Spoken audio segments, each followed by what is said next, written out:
समुद्री तूफान बिपरजॉय केटी बंदर से 240 किलोमीटर दूर रह गया। आज दिन 11 बजे केटी बंदर और गुजरात से टकराएगा।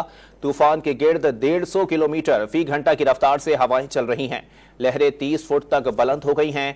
केटी बंदर पर समंदर की लहरें बुलंद हो गई हैं। तूफानी हवाओं ने इलाके को जकड़ लिया है। सिंध की साहिली पट्टी से 60,000 अफराद को महफूज मकामात पर मुंतकिल कर दिया गया। समंदरी तूफान से कराची को कोई खतरा नहीं। समंदरी तूफान के असरात के बायस आज और कल तेज बारिश मुतवक्के है, जबकि अर्बन फ्लडिंग के भी खदशात हैं।